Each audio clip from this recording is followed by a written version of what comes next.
Okay, I want to show you guys something I learned several years ago at a hustlers convention up in Buffalo when I was playing under the name Chopper John.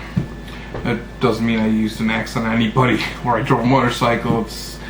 I won a lot of hands with pocket sevens, so those are called axes, so Chopper John, that doesn't matter. Now, a lot of people don't believe this move actually exists, even professional gamblers and hustlers. But it does, and I'm not going to teach it to you, but I'm going to show it to you, kind of a demonstration just to show you that it does exist. It's called the center deal. Now, when you're playing cards, you don't want to constantly deal yourself 3 or 4 of a kind. People are going to get suspicious. But if you can start a Texas Hold'em hand with just one ace, and you deal the rest fairly, your odds of winning are increased tremendously. And, if you win with 1 pair or 2 pair, a lot, no one's really going to get suspicious. But I'm going to show you how this is done, or I'm going to demonstrate it to you. Now, there's things you could do instead of the center deal. Some people like to deal off the bottom, some people deal seconds, some people try and beat the cut. Now, you can do that, but the problem is beating the cut. When you shuffle the cards, you can get a card that you like, and you can shuffle it to the top and keep it on top while you shuffle, like the ace of spades.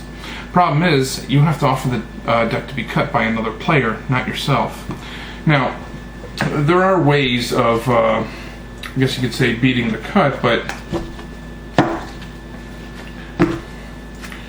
yeah, it's hard to get away with at the table. So I'm going to show you how to deal the center deal, which is basically just dealing any card from any position in the deck.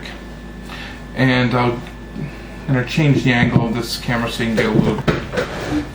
Okay, now all you have to do when it comes turn for your deal, you just gather up the cards with the cards you want on the bottom, and you shuffle to make sure that it stays on the bottom, like so. Now the card will end up on the bottom, but obviously you will not be able to do a bottom deal since you now have to offer these cards to be cut. And the way you get around that is the middle deal, or the center deal. Simply just offer the cards to be cut, and they are cut fairly. Now, what you have to do here is 2 things. You have to know how many cards down the card you now want is. Now, I'm a fairly even cutter, so I know the card I want is now 24th from the top of the deck. Now, not only do I have to make sure I get that right, I have to actually go in and get the 24th card when it comes around to my deal. And here's how we do it. Let's say there's 5 people in hand. 1, 2, 3, 4, 5. See? 5. Ace of spades. Middle deal is very possible. Center deal, middle deal, whatever you want to call it. Very possible. It's actually not that difficult as long as you get the rhythm down, because it's got to look, center deal's got to look like your other deals. But that's basically all there is to it. The ability to deal any card from any portion of the deck at any time to yourself or to a partner will win you a lot of poker games. Thank you.